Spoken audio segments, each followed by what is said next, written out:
Albus. Hi. Hey y'all, welcome back to my channel. Thank you for joining me today. So I'm going to give you a little status update on my seedlings. So here are the first batch I did. So it's been a couple weeks now and we have a pretty good germination rate. So the main focus I'm going to do today is transplant. I'll just move these over. These are my tomatoes and they are really tall. They're at least 2 to 3 inches tall. Right now it's the beginning of March and we are still having some cooler temperatures, so I don't feel quite right putting them out yet. So I'm just going to hold off, and then maybe the end of March I want to see how long they can stay in these 2-inch cells. And then by that time, I'll harden them off and I'll go through that process with you, and then I will transplant them outside. But yeah, so right now we have cherry tomatoes, and then we have woolly Kate tomatoes. We have, I think, 100% germination rate, yeah, on the bunny tail grass, which is exciting. I only have 2 sage out of 5. The peppers, I don't have any peppers that come up. 3 lemon balm. I would say probably 70% of the Craspedia. I would say maybe 60% of the forget-me-nots. We have 2 out of 5 of the pansies. I would say 90% of the Cleome. Only 1 phlox out of the whole cell out of 20.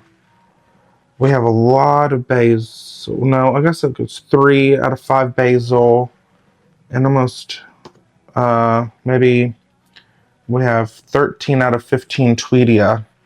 So we've done really, really good. I'm not too discouraged. I could easily be hard on myself and be like, oh my gosh, why did these other ones come up? Like the phlox. But some plants, like I learned, you know, they say experience is the best teacher. My goldenrod that I planted 40, and that was with the Master Gardener group. They actually like to be direct sown better than started in the seed.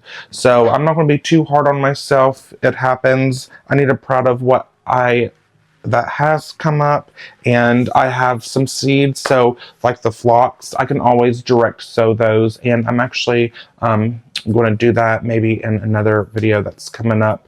I have a big old bag of monarch butterfly mix that it's like a pollinator friendly plants I'm going to plant in the south garden, so that'll be an exciting video also.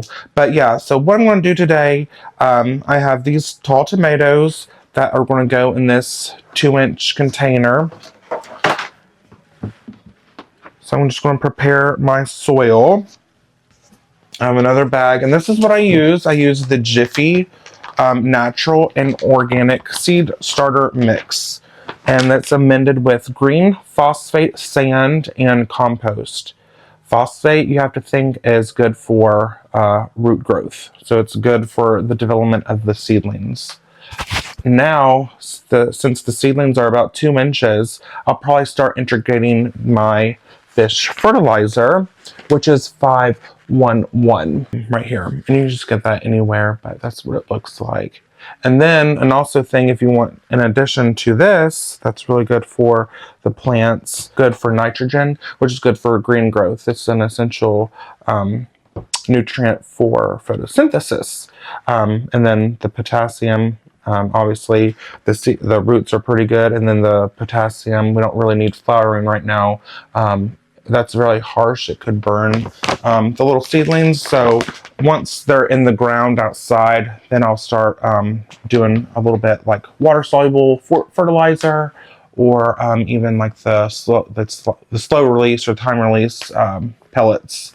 But yeah, so that's that. And so I'm just going to add this bag to this big container, add some water with it, mix it up, and then put it in here, and I'll show you how I put it in. So we're going to do the tomatoes today, and I'll show you, we have the moonflowers and the 2 varieties of the butterfly pea flower. So I'll be right back. Okay, so I was just going to show you, I poured my soil in here. I am using like very hot water. I wouldn't say boiling, but that is going to act as a sterilizer for the soil if there's any bad fungus or bacteria. Plus, it's going to be a little bit more comfortable with your hands. So, best tools to mix this with are your hands. So, roll your sleeves up, and then don't be afraid to get dirty. Work all that water in there. And like I said in my last 2 videos, you want it pretty damp, but you don't want it, you know, so damp that it's, you know, a pool of water. You just kind of want it all even in there.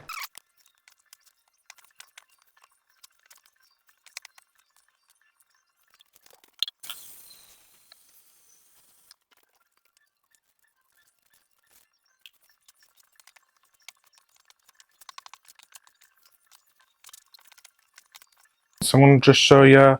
So it clumps up perfectly in a ball, and it's still a little crumbly. That's exactly what you want. And you can like do a couple times, make sure, but it will release a little bit of moisture from water, and that's all right.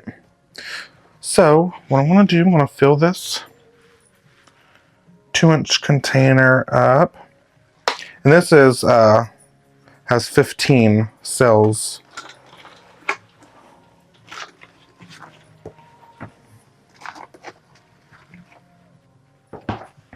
And you can get these cells on pretty much anywhere, your local box store, nursery, Walmart, Amazon. They're just, they are reusable, maybe for like 2 seasons. But they're really, really very nice. I like how they're flimsy, not too rigid, they're light. And make sure you want to kind of like play the piano, kind of stuff it in there, make sure there's no air pockets. And then right here I have the tray, which at this point now I am not misting anymore. I am I'm watering from underneath. And I fertilize once a week.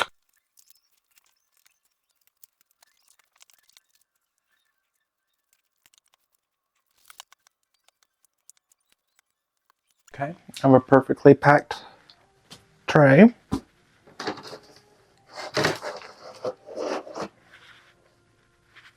And since I have I'm going to go ahead and do 2 of these trays and get kind of prepared. All right, so I'm prepared. I have 30 cells right here. So I'm just going to transfer my tomatoes into these bigger 2-inch plots. I'm just going to make I have a little tool here that came with the, I think 5 came in the 5 trays came with it, and then it came with the humidity domes and all that. So, and these little tools. I want to make a little hole. They need a little bit more space.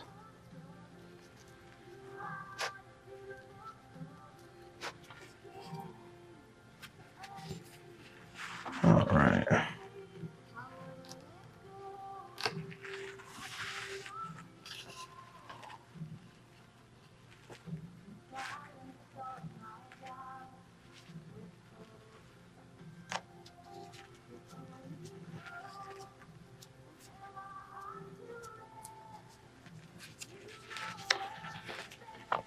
Make sure there's no air bubbles. Got our first one. Put in these 2-inch cell blocks. They are really going to start growing. They're going to get big. So I have a huge jump, like a huge advantage doing them this way. They look really, really good. I'm very happy with these tomatoes. These are the Woolly Kates. These are the ones I got from Baker Creek.